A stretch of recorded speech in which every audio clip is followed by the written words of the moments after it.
Assalamualaikum warahmatullahi wabarakatuh.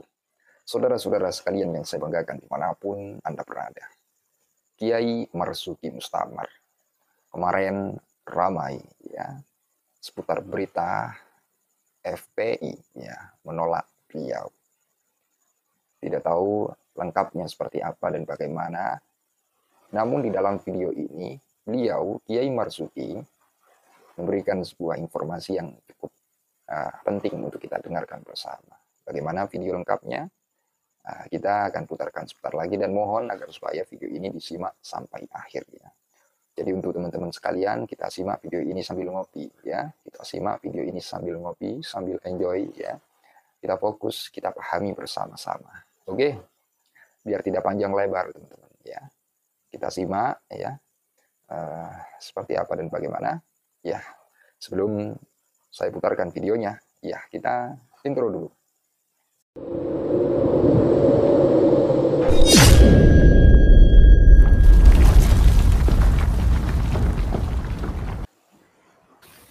Assalamualaikum warahmatullahi wabarakatuh.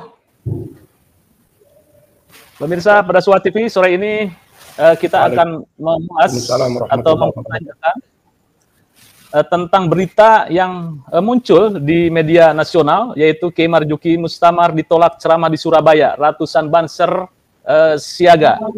Jadi saya bacakan dulu bahwa DPW FPI Kota Surabaya menolak kehadiran Kiai Haji Marzuki Mustamar sebagai penceramah peringatan Maulid Nabi Muhammad SAW di Masjid Al-Huda, Tenggumung, Surabaya. Ratusan banser atau barisan serbaguna kini berjaga siaga di lokasi. Romo Yai Marzuki, boleh konfirmasi tentang berita ini sejauh mana kebenarannya? Monggo.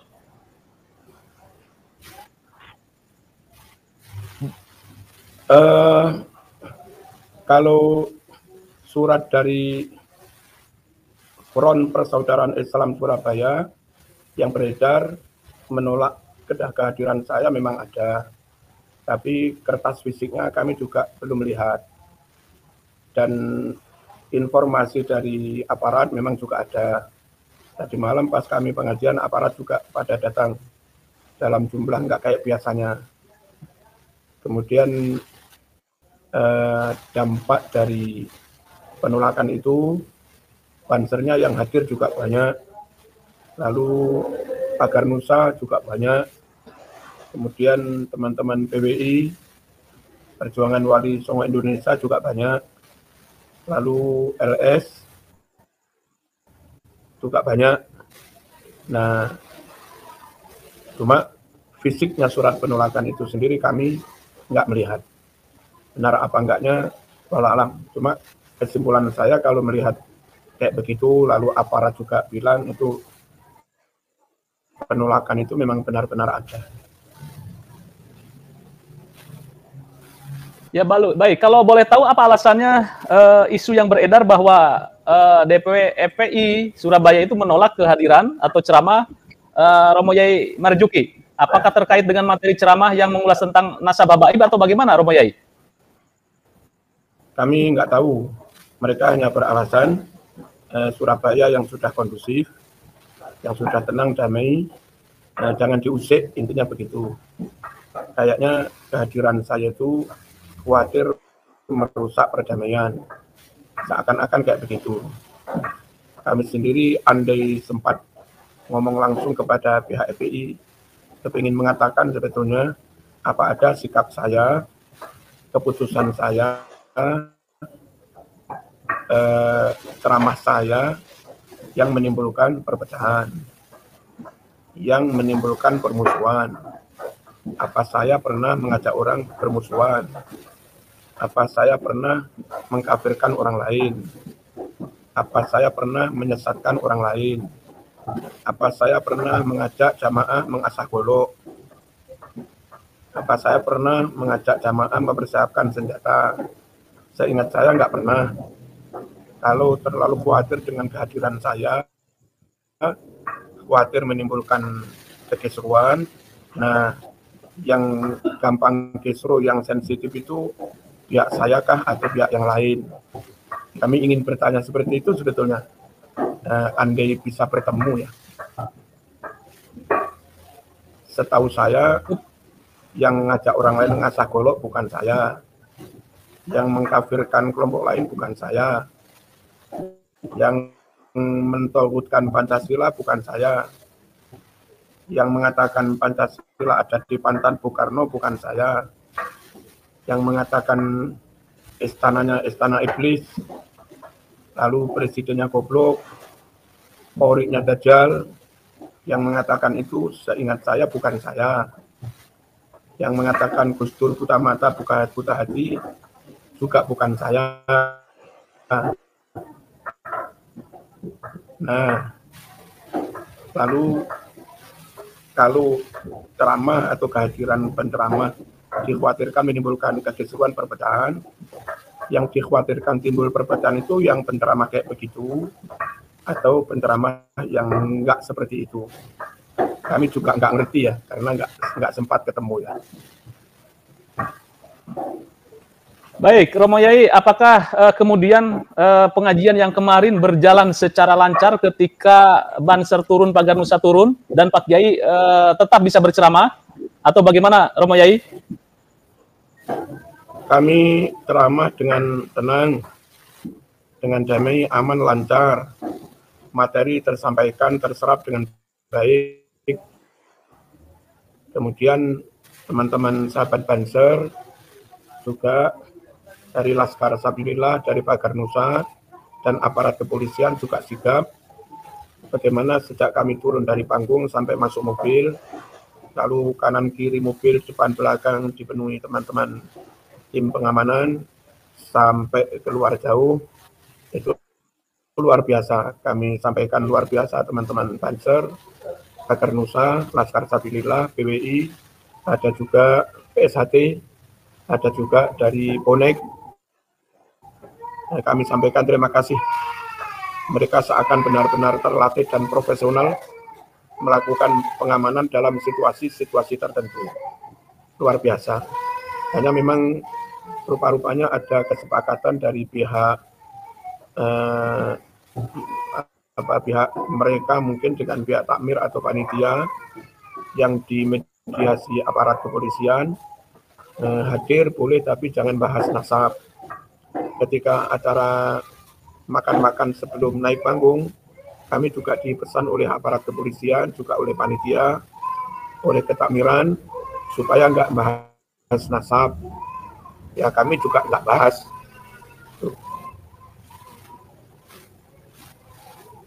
Ya, jadi persoalan yang kira-kira dengar itu persoalan bahwa materi dakwah Romo Yai jangan membahas atau mengulas tentang polemik nasab habaib, begitu ya Romo Yai ya.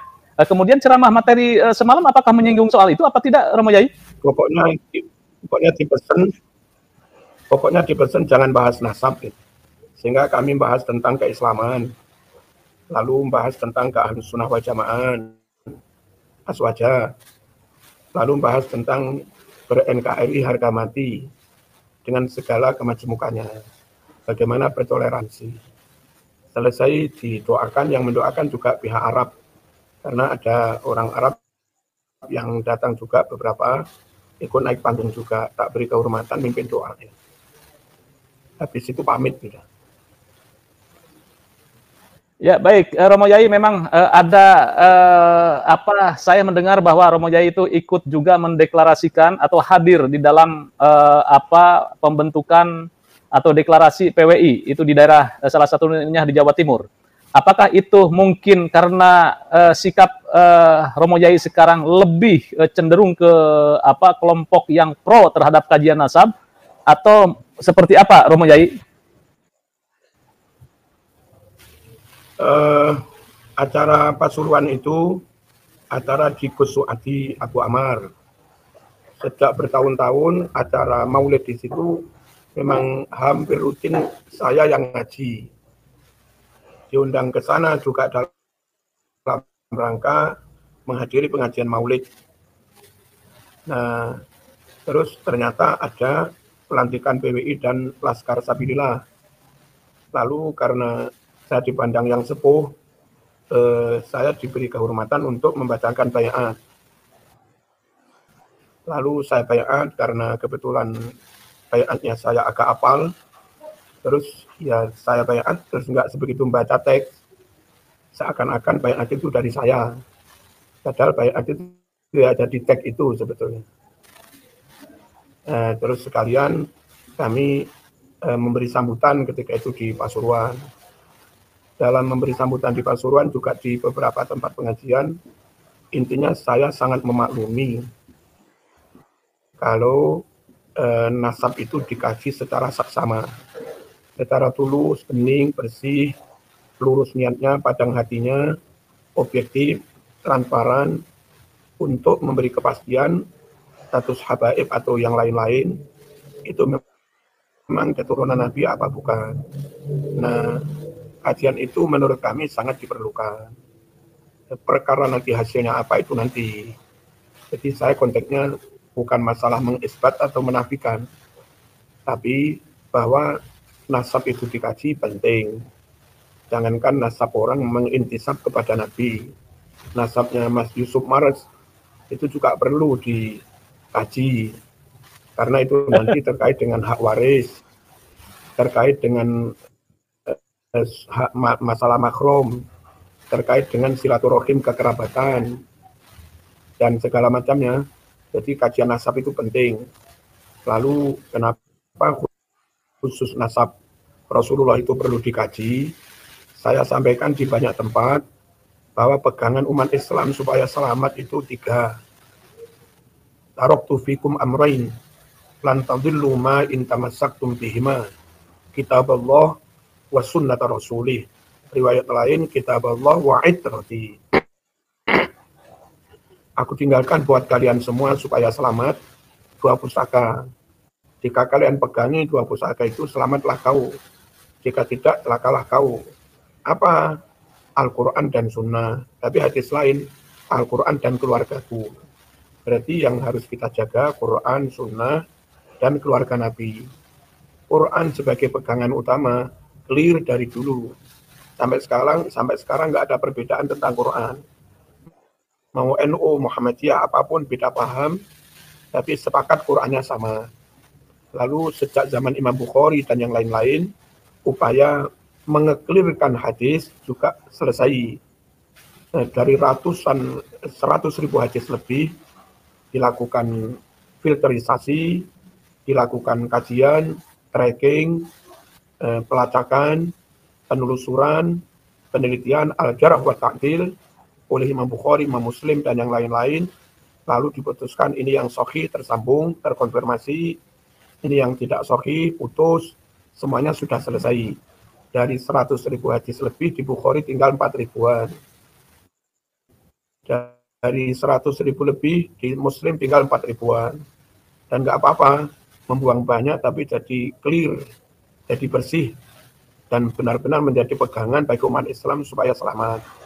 Quran sebagai pegangan selesai, Sunnah sebagai pegangan selesai, kemudian pegangan ketiga, yakni Ahlul Bait, introti, itu sekarang belum clear. Maka perlu ada kajian untuk mengeklirkan itu.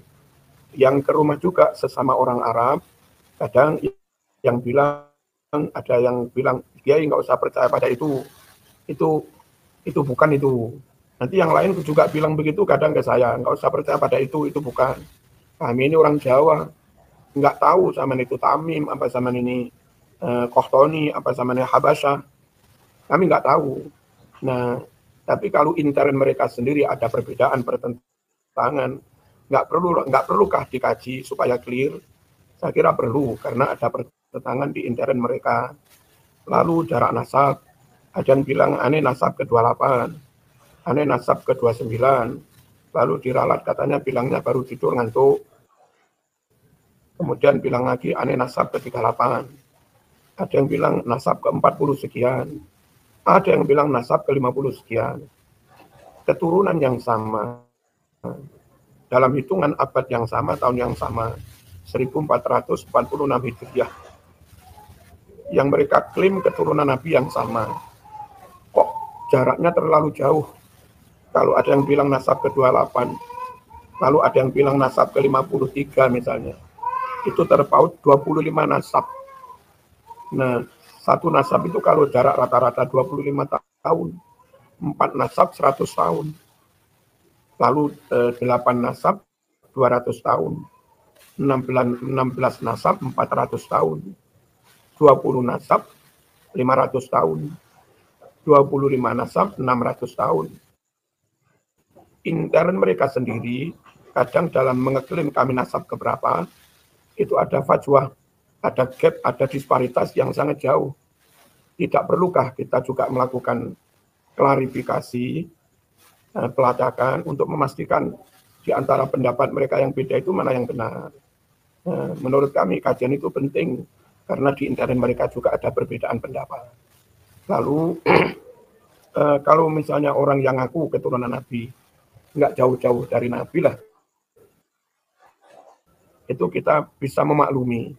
Misalnya kayak Said Maliki, Nabi ganteng, Said Maliki juga ganteng, oke. Nabi itu Mekah, Quraisy, marganya Bani Hashim, Said Maliki juga Mekah, Quraisy, Bani Hashim, oke. Nabi Fatona cerdas, Said Maliki juga alim, oke. Ya disebut jambangnya lebar, Said Maliki jambangnya juga lebar, oke. Lalu disebut akhlak Nabi sangat bagus, sabar, mulia, santun, jembar dodo, Said Maliki juga seperti itu, oke. Lalu Nabi itu sidik amanah, berkomitmen nggak akan pernah bohong, nggak akan pernah khianat, Said Maliki juga oke. Nah, kalau yang dikatakan keturunan Rasul itu orang semacam Said Maliki, sukunya sama, bangsanya sama, karakternya nggak beda-beda, komitmen dakwahnya oke, akhlaknya oke, itu kita gampang lah percaya itu. Ketika yang ngaku nasab Nabi itu Nabi Mekah dia Yaman, Nabi Mekah, Nabi Quraisy dia misalnya Qahtani, Tamim, atau Habasyah, atau Hadromi, Nabi marganya Bani Hashim, lalu mereka misalnya Al-Qadiri atau apalah, kami nggak tahu. Karakter sukunya beda, lalu marganya beda, posturnya beda, warna kulitnya agak beda, karakternya beda, komitmen tentang kejujuran, kealiman juga beda. Nah, kayak begini lalu ketika mereka ngaku keturunan Nabi, tolong dong yakinkan kami dengan di-tracking secara nasab, secara tarikh, secara diverifikasi, dijaruh wa ta'dil, lalu kalau perlu juga ada pembuktian pakai DNA atau apa. Saya kira ada banyak hal yang membuat kami berkesimpulan perlu dikaji. Lalu bedanya data pustaka. Ada kitab nasab yang bilang si Ubaidillah nenek moyang mereka keturunan dari Ahmad bin Isa. Ada kitab yang mengatakan bukan keturunan Ahmad bin Isa. Nah, bedanya data pustaka itu juga perlu kumpul bareng-bareng, dilakukan pengkajian, mana data yang valid, mana yang tidak valid, mana data yang akurat, mana yang nggak akurat. Sebagai kajian jangan ditolak. Oh, memang ada masalah, begitu loh. Lalu kemudian apa ini? Misalnya Nyun Sewu, menurut kami rata-rata jarak antar orang tua dengan anak itu kisaran 25 tahun, 26 tahun. Kalau dengan bapaknya 27 tahun, 28 tahun. Kalau dengan ibunya karena mbak-mbak itu nikah umur 20, 21.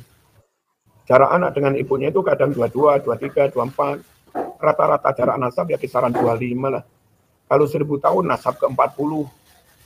Kalau sekarang 1400 tahun, pantasnya nasab ke 56. Kalau sekarang 1446, pantasnya nasab ke 58. Nah, kalau ada orang bilang saya nasab ke 55, 56, 57, 54, itu wajar. Ketika hijriahnya sudah 1446, lalu ada yang bilang aneh nasab ke 28, itu sulit kami percaya. Sebab kalau di rata-rata 1446 dibagi 28, itu ketemunya sekitar 51. Masuk akalkah ibunya rata-rata melahirkan umur 51? Apa enggak sudah menopause? Apa enggak sudah berhenti haidnya dan yang lain-lain? Belum lagi yang cerita aneh-aneh, sekali duduk bisa khatam surat Yasin 90.000 kali. Lalu kadang misalnya enggak Jumatan, kok enggak Jumatan? Aneh Jumatan di Mekah. Nah, pikiran kita Mekah belum masuk zuhur, nunggu 4 jam lagi. Kemudian Mi'raj 70 kali semalam. Bisa mendinginkan, kalau nggak malu, nggak sungkan sama Allah, kami akan dinginkan neraka. Kami bisa menyetop pesawat yang berjalan dan segala macamnya. Terus kalau di daerah tertentu, jangankan berdoa di toilet pun diijabah Allah. Nah, yang begini-begini apa nggak bertentangan dengan syariat? Nah, hal-hal yang aneh-aneh itu mendorong perlu dilakukan tracking, perlu dilakukan kajian untuk memutuskan benar apa enggak sih. Nanti kalau kajian itu selesai, kalau memang benar mereka keturunan, yuk ayo umat semakin nggak ragu menghormati mereka. Kalaupun ternyata bukan keturunan, ya jangan berat hati kalaupun harus dicorek dari daftar nasab Rasulullah. Gitu loh. Mending menjaga kesucian nasab Rasulullah tanpa ada nama kita atau mereka, daripada dipaksakan nama kita, nama mereka ditantolkan di situ. Tapi nasab keturunan Rasulullah itu jadi nggak bersih, jadi nggak murni, jadi nggak suci. Sementara Quran mengisyaratkan, wa yutahhirukum tathira. Allah benar-benar ingin mensucikan kamu, hai ahlul bait. Nah, kajian nasab ini penting untuk mengeklirkan mana yang benar-benar keturunan, mana yang benar-benar bukan keturunan. Kalau itu sudah nasab menjadi clear, bersih, murni, suci. Itu dikehendaki Al-Quran dan dikehendaki kita semua. Yang tidak mau dengan begitu, berarti dia mengkir kepentingannya sendiri, bukan kepentingan Islam atau umat. Nah, kemudian kalau di salawat tiba, itu menyebutnya ya Rabbi wardo anis sahabah, ya Rabbi wardo anis sulalah. Menyebut keturunan Nabi itu pakai kalimat sulalah. Sulalah itu dalam Quran, sulalatin mingtin, itu saripati inti. Enggak sembarang orang ngaku keturunan Rasulullah, lalu dianggap benar keturunan Rasulullah. Harus diteliti, disaring, difilter, di-tracking, dilakukan pembuktian, lalu dan nanti ini inti sudah. Bersih murni, itu namanya sulalah. Yang mengkaji siapa, serahkan ahlinya. Ada yang ahli forensik, tes DNA, ada ahli sejarah, ahli nasab, terus mungkin ada artefak atau apalah penelitian makam-makam. Silakan mereka yang melakukan keahlian, mereka yang punya keahlian yang melakukan penelitian. Kalau kami itu intinya karena ada 1, 2, 3 banyak yang kami sampaikan, kajian itu penting. Hasilnya apa ya nanti, jangan tergesa-gesa marah. Belum diketahui hasilnya kok tergesa-gesa marah, emosi. Siapa tahu hasilnya HPI keturunan, kan malah untung juga sebetulnya. Sebagai kajian jangan dicegah, jangan dilarang.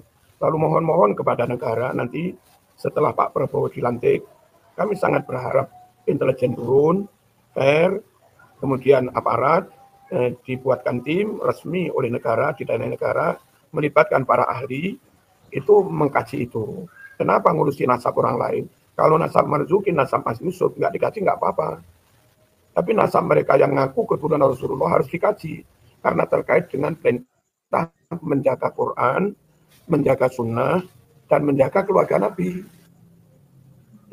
Kami itu nggak diakui nasabnya, mungkin memang nggak barokah kan.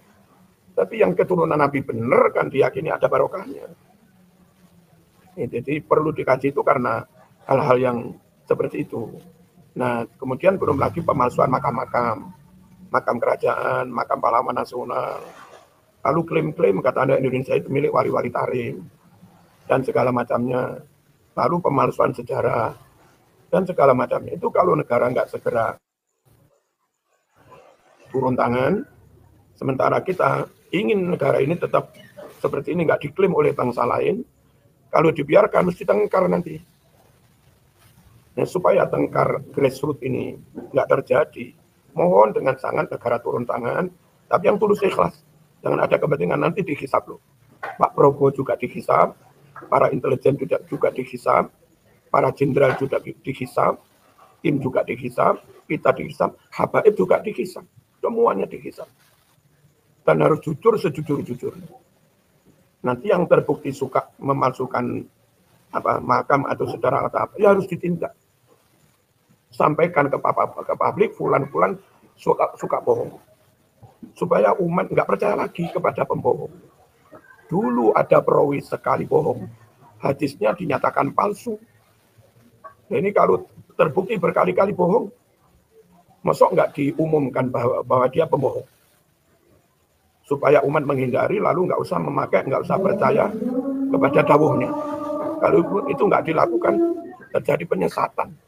Orang pembohong dipercaya. Jadi saya kira begitu, Mas Yusuf. Baik. Ya.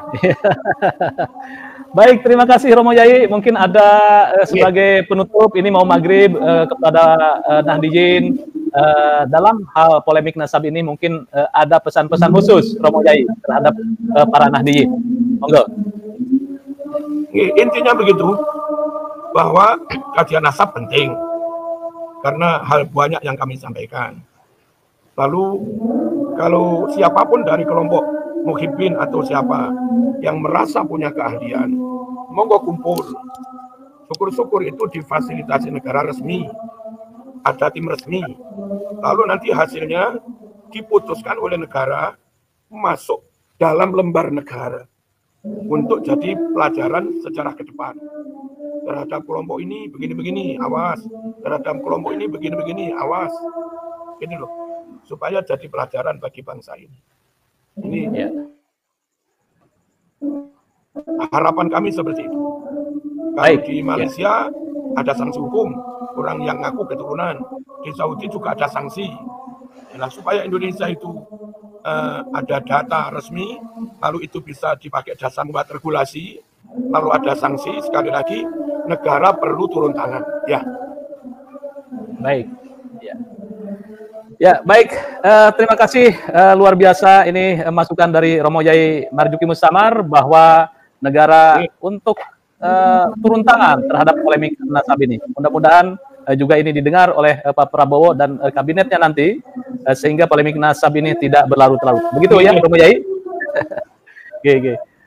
Terima kasih Romo Yai. Salam buat keluarga dan santri. Semoga sukses dan tidak ada halangan apapun nanti untuk berdakwah dimanapun. Dan juga kepada netizen dari kami. Dan juga salam buat para Banser, Pagar Nusa, dan LSI terus menjaga para ulama Nahdlatul Ulama. Wassalamualaikum warahmatullahi wabarakatuh. Akhirnya kita sudah mendengarkan bagaimana respon atau ya informasi dari Kiai Marzuki Mustamar.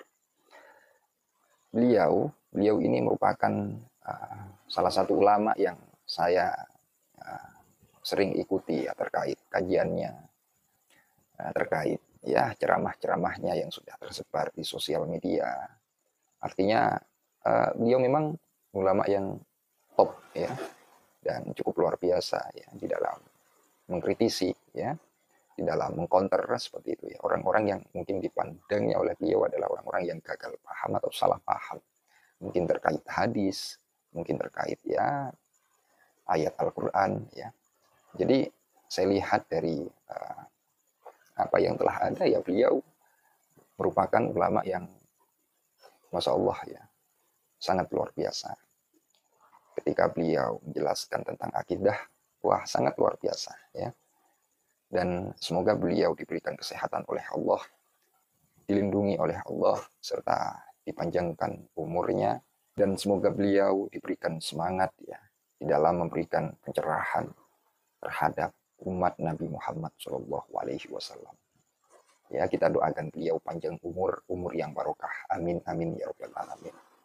Di dalam permasalahan nasab, untuk teman-teman sekalian, saya ingatkan dalam hal ini kita sedang mencari kebenaran, ya, bukan pembenaran. Makanya di dalam menyimak, ya, kita harus fokus, jangan sampai gagal paham, ya, jangan sampai gagal paham. Kalau gagal paham itu kan, wah, ya itu ya perlu dipahami kembali ya, biar tidak gagal paham. Jadi mohon agar supaya disimak sampai akhir ya, biar ceramah-ceramah ataupun ya narasi beliau ya bisa dicerna dengan baik ya oleh kita semua. Itu saja mungkin yang dapat saya informasikan pada kesempatan kali ini.